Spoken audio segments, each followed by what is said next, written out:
দেখা যাচ্ছে তারপরে হচ্ছে past indefinite tense. Past indefinite tense হচ্ছে তুমি কোনো একটা কাজ অতীতে হয়ে গেছে বোঝাবে।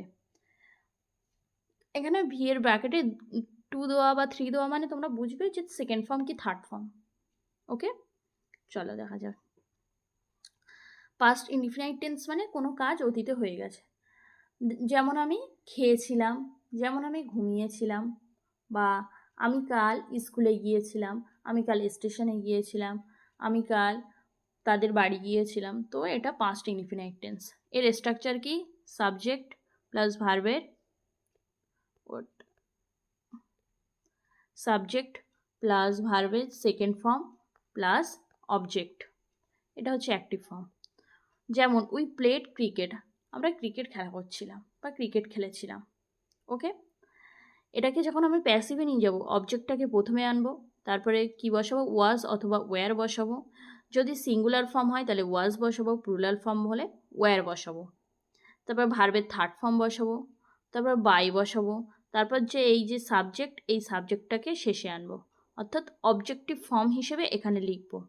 সাবজেক্টটাকে অবজেক্টিভ ফর্ম হিসেবে এখানে লিখবো। আমি তোমাদের বোঝার সুবিধার্থেই আমি এমন করে লিখেছি। আসলে এই যে সাবজেক্টটা অবজেক্টিভ ফর্ম হিসেবে শেষে গিয়ে বসবে। ওকে, চলো একটা এক্সেপশন বা একটা আমি এটা প্রথম যখন ক্লাস করিয়েছিলাম এটাকে বুঝিয়েছিলাম। উই ওয়েন্ট টু স্কুল, আমরা স্কুলে গিয়েছিলাম। ওয়েন্ট ভার্বকে যদি কি বা কাকে দিয়ে প্রশ্ন করি আমরা অবজেক্ট পাই। উই ওয়েন্ট, আমরা কি গিয়েছিলাম, কাকে গিয়েছিলাম, কোনো অ্যান্সার আছে? নেই। তাহলে এটা এটা হচ্ছে ইনট্রানজিটিভ ভার্ব, অর্থাৎ ইনট্রানজিটিভ ভার্বের কোনো অবজেক্ট থাকে না। অর্থাৎ ইনট্রানজিটিভ ভার্বের আমরা প্যাসিভ করতে পারি না। যে সেন্টেন্সের অবজেক্ট থাকবে না সেটার আমরা কখনো প্যাসিভ করতে পারবো না। আর ইনট্রানজিটিভ ভার্বের অবজেক্ট কখনো থাকে না। ওকে, অর্থাৎ এখানে ওয়েন্ট হচ্ছে ইনট্রানজিটিভ ভার্ব। চলো কোশ্চেনে। আই ড্রাঙ্ক সাম ওয়াটার, আমি কিছু জল পান করেছিলাম। সাম ওয়াটারটা আগে আসবে অবজেক্টটা, তারপর ওয়াজ অথবা ওয়্যার বসবে।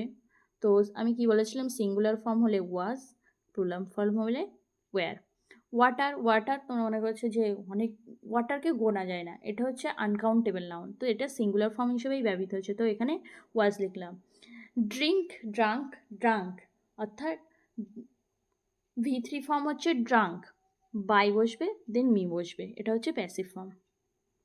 হি কেপ্ট হিজ, সেকেন্ড কোশ্চেনটা এসো, হি কেপ্ট হিজ প্রমিস, সে তার প্রতিজ্ঞা রেখেছিল। তো হিজ প্রমিস হচ্ছে অবজেক্ট, এটাকে আগে আনবো।